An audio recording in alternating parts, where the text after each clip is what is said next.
یہ لوگ عوام کی خدمت کے لیے نہیں آئے، اپنی خدمت کے لیے آئے ہوئے ہیں۔ تبھی میں کہتا ہوں کہ یہ ملک میرے دادا کے ہاتھ کا بھی بنا ہوا ہے۔ ہم ہائی پروفائل کے لوگ تھے لیکن ہم لو پروفائل پہ رہے۔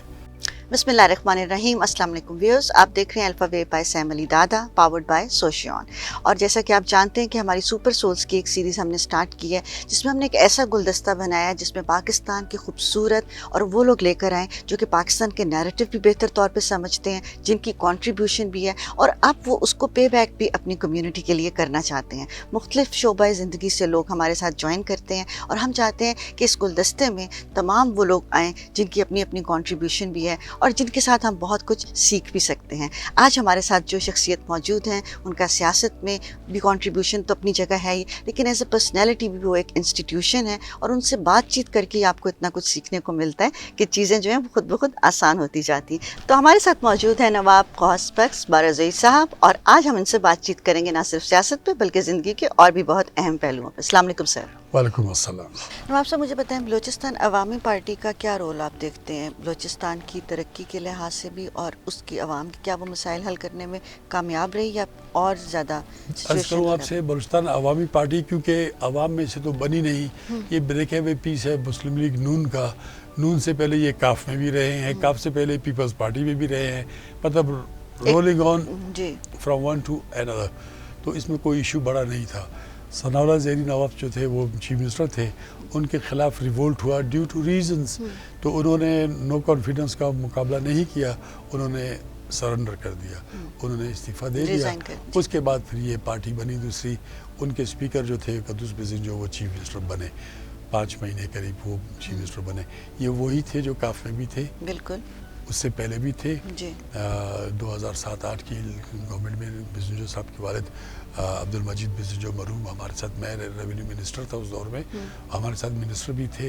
تو یہ آہستہ آہستہ ہوتے ہوتے آگے یہ چیف منسٹر بن گئے۔ اب چیف منسٹر بننے کے بعد ایک پارٹی بنا لی ان لوگوں نے۔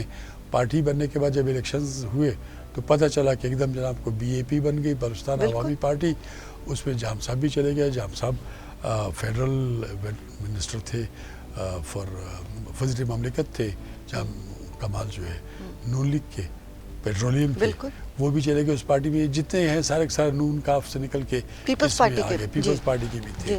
اب ان کا کوئی نظریاتی اکٹھ نہیں تھا، یہ مطلب کا کوئی اکٹھ تھا جو میں دیکھتا ہوں، کیونکہ اب تک وہ پروو نہیں کر سکے، کیونکہ اگر وہ پارٹی تھی اور اگر ہے پارٹی تو وہ سپریڈ کرے سارے عوام کے اوپر۔ یہ تھوڑی ہوتا ہے کہ جو لوگ پارٹی کے اندر ہیں ان کو تو آپ جناب فائدہ بھی دیں اپنی پارٹی کے لوگوں کو، باقی لوگوں کو چھوڑ دیں۔ میں اگر باپ میں نہیں ہوں، میں اگر نون میں نہیں تھا کبھی جب ان کی حکومت تھی، میں بلوچستان کا ایک رہنے والا ہوں، میں پاکستانی ہوں، بلوچستان کے حوالے سے بلوچستانی ہوں، تو میرا بھی اتنا ہی حق بنتا ہے جتنا آپ اگر باپ کی ہیں تو اس میں ہوتا ہے۔ تو MNA MPA تو جو ہے نا وہ وزڈم سے بھرا ہوا ہے، باقی باہر والوں کا کوئی سٹیک نہیں ہے۔ ٹرانسفر پوسٹنگ منسٹرز کے اور باپ پارٹی کے ممبرز کے کہنے پہ ہوتی ہے۔ میں بیٹھا ہوں جی، میرا مخالفت، میں جس شہر میں رہتا ہوں وہاں باپ والا مجھ سے زور، جنرلی میں پیپل ریپرزنٹیٹیو ہو سکتا ہوں، میں نہیں ہو سکتا۔ تو یہ کہ یہ پارٹی اب تک عوامی نہیں بن سکی، یہ اپنے ہی اندر گھومے، آپس میں پھر لڑتے پھرتے ہیں جی۔ اس کے اندر ہی ایسے بھی منسٹر رہے کہ مجھے یہ DC چاہیے، یہ کمشنر چاہیے، یہ محکمہ چاہیے، استعفیٰ دیا گیا۔ ایک منسٹر صاحب ہیں، سردار صاحب ہیں، بڑے اپنے آپ کو سمجھتے ہیں وہ، انہوں نے استعفیٰ دے دیا ہے ان کی مرضی کا، ان کو محکمہ نہیں ملا جب بعد میں، تو انہوں نے منسٹرشپ سے ریزائن کیا۔ منسٹرشپ سے ریزائن کرنے کے بعد ان کا ریزائن منظور بھی ہو گیا۔ یہ میں خوش ہوا کہ جام صاحب نے کم از کم اتنا تھا کہ انہوں نے اس مضبوط آدمی کا، جو کہ ہمیشہ ہر ایک کا ہاتھ، ہر گورنمنٹ کا ہاتھ مروڑ کے اپنا کام نکالتا تھا، اس کو کم از کم اس نے اس کا استعفیٰ قبول کر لیا۔ 7-8 مہینے اس کا استعفیٰ منظور تھا جی، وہ چلا گیا۔ بعد منتیں سماجتیں کرنے کے بعد دوبارہ ان کو کیبنٹ میں لیا گیا۔ وہ منسٹر تھے جب انہوں نے ریزائن کیا تھا، اب وہ ایڈوائزر کی حیثیت سے کیبنٹ میں بیٹھے ہوئے جی۔ تو آپ دیکھ لیجئے، اگر آپ منسٹر ہیں تو آپ منسٹری ہی لے لیں۔ تو یہ ہے کہ وہ مچھلی ہے، پانی سے باہر نہیں رہ سکتی۔ یہ لوگ عوام کی خدمت کے لیے نہیں آئے، اپنی خدمت کے لیے آئے ہوئے ہیں۔ ٹرانسفرز ہیں، پوسٹنگز ہیں، ٹھیکے ہیں، جو کچھ بھی ہے وہ انہی کے کہنے پہ ملتی ہے جی۔ باپ تو اگر ایم پی اے ہے منسٹر ہے پھر تو ٹھیک ہے, بیٹوں کو بھی پروٹوکول ایڈمنسٹریشن ویسے دیتی جیسے وہ بھی کچھ ہیں. میں چیف منسٹر کا بیٹا تھا, اسپیکر کا بیٹا تھا, ہم نے کبھی پروٹوکول دیکھا ہی نہیں, بس اتنی وہ تھی کہ جناب نواب صاحب کا بیٹا ہے, وزیر اعلیٰ صاحب کا بیٹا ہے, تھوڑی سی عزت ملتی تھی, لیکن یہ پروٹوکول نہیں تھا ہمارا.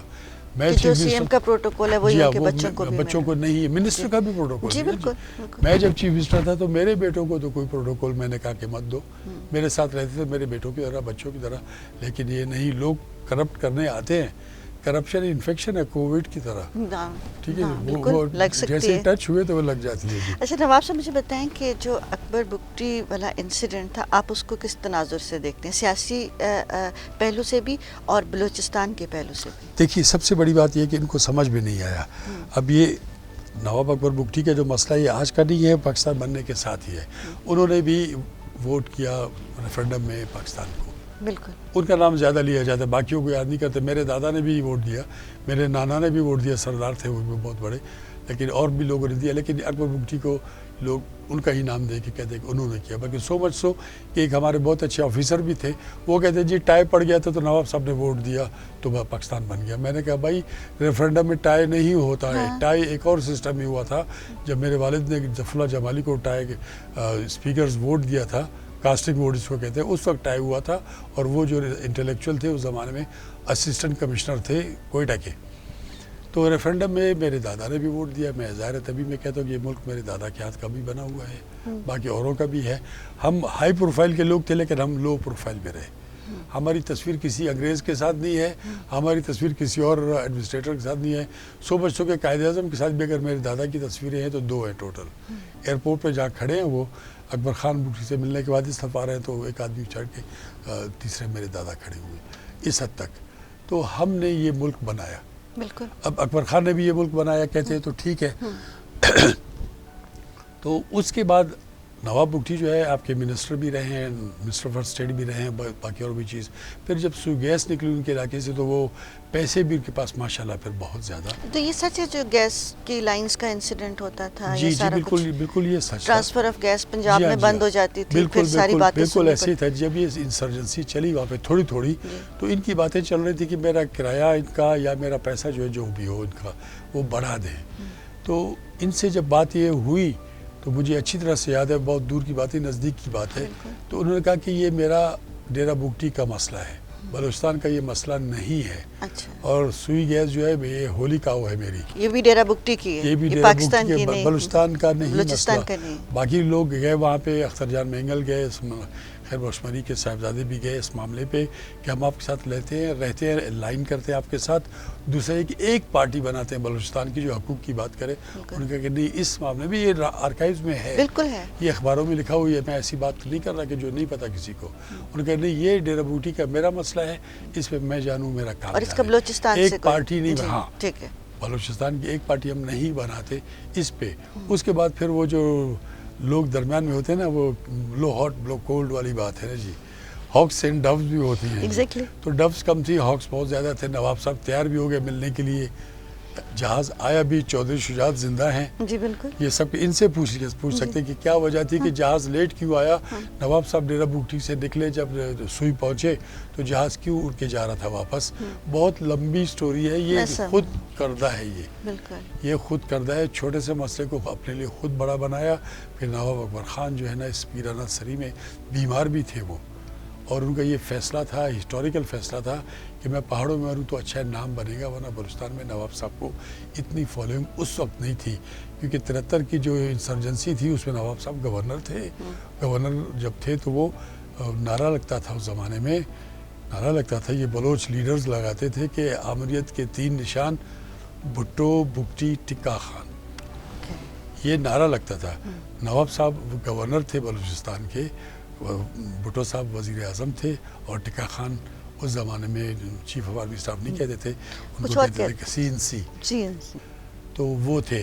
تو اب یہ سلسلہ تھا. اس شخص کو جو پاکستان کے ساتھ بات بھی کرتا تھا, اور ان کا اسٹیبلشمنٹ میں بڑا ہاتھ تھا, نواب صاحب کا اسٹیبلشمنٹ میں بڑا ہاتھ تھا. اس میں کوئی رائے نہیں تھی کہ وہ جو نا اپنے آپ کو انہوں نے اس پروفائل میں رکھ کے ادھر بھی اور ادھر بھی دونوں طرف پلے کرے, لیکن ادھر زیادہ پاورفل, اس طرف تھوڑا سا آنکھ دکھا کے اس طرف سے جو ڈر جاتے تھے آنکھ دکھانے سے وہ ان کے ساتھ ہوتے تھے. میں آپ کو بتاؤں کہ میرے والد جب چیف منسٹر بنے تو چیف سیکریٹری جو تھے نصر من اللہ اطہر من اللہ صاحب جسٹس کے والد تھے, وہ ملنے کے لیے آئے. پہلی رات کو میں بیٹھا ہوا تھا, ہم کھانا کھانے کے لگے جب, تو انہوں نے بابا سے کہا کہ نواب صاحب آپ کو یاد ہوگا جب میں کمشنر کوئٹہ ڈویژن تھا تو اس زمانے میں کوئٹہ ڈویژن اور کلات ڈویژن 2 ڈویژنز تھے بلوچستان کے. تو بابا ہنس گئے, ان کی بات پوری نہیں ہونی. بولا ہاں نصر مجھے اچھی طرح سے یاد ہے, میں نے ایک جائز کام کا کہا تھا آپ کو, آپ نے وہ کام نہیں کیا, وہی کام غلط کیا آپ نے نواب صاحب اکبر بگٹی کے کہنے پہ. تو نصر من اللہ کو اللہ جنت نصیب کرے, انہوں نے کہا کہ نواب صاحب میرا کوئی قصور نہیں تھا, اوپر سے آرڈر تھا. مطلب یہ کہ نواب صاحب کے اوپر بھی سنی جاتی تھی. ٹھیک ہے جی.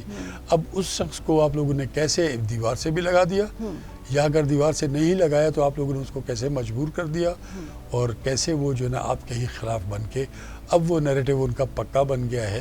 جو لوگ کہتے تھے کہ امریت کے 3 نشان, آج اس کو دادائے بلوچستان کہتے ہیں. اگر یہ ایپیسوڈ نہ ہوتا, میں نے گورنر اویس غنی سے کہا تھا, میں نے خیال کرنا کہ یہ پیرانہ سر آدمی ہے اور یہ ان کی زندگی کا کوئی بھروسہ نہیں ہے, کب تک ہے, یہ بیماریاں بھی تھیں ان کو, تو یہ he has asked for it. وہ گئے تو اس کو چھیڑ چھاڑ مت کریں, ان کو روکے رکھیں. انہوں نے کہا کہ اگر جنرلی ہم تو کچھ نہیں کریں گے, اگر کہیں پہ کوئی فائٹ ہو جاتی ہے اور ان کراس فائر ان کو مسئلہ ہو جاتا ہے تو میں نے کہا then you will have it. پھر یہ کہ یہ جو چاہتے ہیں وہی ان کا مقصد وہ پورا ہو جائے گا. اور ایسے ہی ہوا. اویس غنی سلامت ہیں, زندہ اللہ ان کو زندگی کے لیے بہت اچھے آدمی ہیں, بڑے کنیکٹیو. تو میں ان کو کہا تھا, تو یہ ایپیسوڈ بنا کے اب ایک نیریٹو دے دیا ہم نے لوگوں کو کہ وہ بلوچستان کے حقوق میں ایک یہ معاملہ بھی آ گیا جو کہ ذاتی لڑائی تھی, وہ جا کے حقوق کی لڑائی میں یہ بھی مرج ہو گئی. زبردست جی, آپ نے بہت زبردست باتیں کی اور اپنا ویژن بھی دیا, اور بلوچستان کے حوالے سے جتنی باتیں ہم نے سنی, کیونکہ یہ ہمارے ملک کا نہ صرف حصہ ہے بلکہ ایک بہت ہی امپورٹنٹ, اور جغرافیائی لحاظ سے میں سمجھتی ہوں کہ جغرافیکلی بہت امپورٹنس ہے اس میں. جس طرح انہوں نے باتیں کی ہیں وہ میرے خیال ہے ہم سب کے لیے بہت کینڈڈ بھی تھیں, اور بہت زیادہ لمحہ فکریہ بھی ہے کہ ہم نے اپنی چیزوں کو, اپنے لوگوں کو کس طرح ساتھ لے کر چلنا ہے, اور ساتھ ساتھ اپنے گھر کو بھی درست کرنا ہے. تو انشاءاللہ آپ سے ملاقات ہوتی رہے گی ویورز, آپ سے اگلے ہفتے پھر ملیں گے کسی اور سپر سول کے ساتھ. لیکن آئی ایم شیور کہ اتنی انٹرسٹنگ باتیں آپ کو پہلے کبھی, اور اتنی انسائٹ آپ کو کبھی نہیں ملی ہوگی. تو دیکھتے رہیے الفا ویو بائی سیم علی دادا, پاورڈ بائی سوشیون, اور اپنا خیال رکھیے گا. پاکستان زندہ باد. اللہ حافظ.